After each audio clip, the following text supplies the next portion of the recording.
बस यही कहूंगी, देश को जोड़ने के लिए निकले हैं, लोकतंत्र को बचाने के लिए निकले हैं।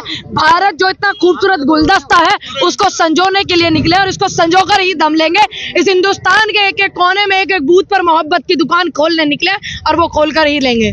2024 के चुनाव को लेकर किस तरीके से जो है कांग्रेस तैयारी में और तमाम कांग्रेस के कार्यकर्ता एक एक जो है अपनी तैयारी कर रहा है, जिस तरीके से जो 2004 में की थी और इसी तरीके से हम लोग तैयारी कर रहे हैं। जैसे बहुत सारी चीजें देखने को मिलती हैं कि चुनाव हार गई, ये वो न जाने कैसी कैसी लोग बातें बनाते हैं। तो मैं जानकारी के लिए बता दूं, 2003 में भी हम यही राज्य हारे थे और फिर 2004 में हमने केंद्र में कांग्रेस की सरकार को बनाई थी और वही फिर से इतिहास दोहराया जाएगा। ये बताइए, जैसे अभी उत्तर प्रदेश जो चल रहा है, क्या इससे चुनाव में फर्क पड़ेगा? जी बिल्कुल, इस देश में जब भी कुछ जुड़ने की बात आती है तो इन 24 के चुनाव में नहीं पूरे देश पर प्रभाव डलता है। देश के इतिहास पर, देश के सिस्टम पर बहुत प्रभाव डलता है। इस चीज का इतिहास गवाह भी, इतिहास देखेंगे उठा के। यात्रा का कहीं 3 राज्यों में बिल्कुल भी नहीं, ऐसा कैसे कह सकते हैं आप। देखिए, अभी हमने कर्नाटक में भी सरकार बनाई, हमने केरल में हिमाचल में सरकार बनाई है, हमने तेलंगाना में सरकार बनाई है। तो ऐसा बिल्कुल नहीं है कि प्रभाव नहीं है। ठीक है, अगर समय समय पर थोड़ी चीजें डगमगा जाती है,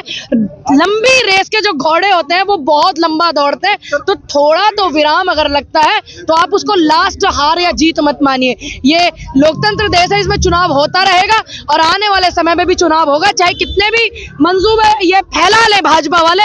ऐसा नहीं है कि देश से लोकतंत्र खत्म हो जाएगा। किसी के घर में संविधान हो या ना हो महोदय, लेकिन भारत में संविधान है। तो भाजपा दावा कर रही है कि इस बार 80 सीटें जो है उत्तर प्रदेश में सारी की सारी।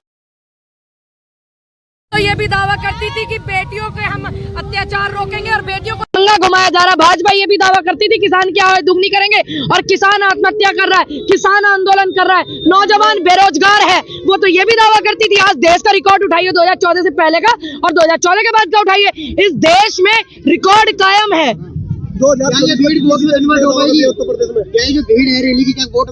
बिल्कुल होगी, अभी हुई नहीं, कितने राज्यों में सरकार बनी है कांग्रेस की। जौनपुर के जो है विधायक जितनी सीटों पर जो है कांग्रेस चुनाव लड़ेगी, क्योंकि गठबंधन भी हो रहा है, सब सीट जो है गठबंधन भी और हम सब मिलकर के सारी सीटें जीतेंगे, घबराइएगा नहीं आप लोग। जौनपुर के जो विधायक वो कह रहे हैं कि बसपा को कांग्रेस के साथ होना चाहिए, मायावती से बात करने की बात चल रही है। देखिए, अच्छी बात है, आज लोकतंत्र को बचाने के लिए तमाम विपक्ष जो है उसको इकट्ठा होना चाहिए और कुछ त्याग भी करना चाहिए कि मतलब अपना अपना नहीं सोचना चाहिए, क्योंकि देश हित में सोचोगे तभी आप आगे बढ़ोगे।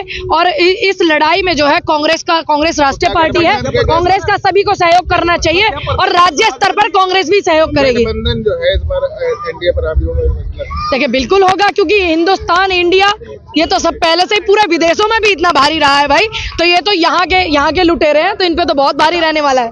मध्य प्रदेश में इंडिया गठबंधन और चलती है, राज्य सरकार की बात है वो चलती है, थोड़ा बहुत होता है, उसको ज्यादा तूक मत दीजिए, थोड़ा बहुत होता है। और अखिलेश जी बहुत अच्छे लीडर हैं, बहुत अच्छे नेता हैं, उसमें कोई दोहराया नहीं है, नो डाउट, बिल्कुल भी। और आने वाले समय में देखिए बिल्कुल हम लोग जो है पूरा जो हमें हाईकमान आदेश करेगी उस आदेश का पालन करेंगे।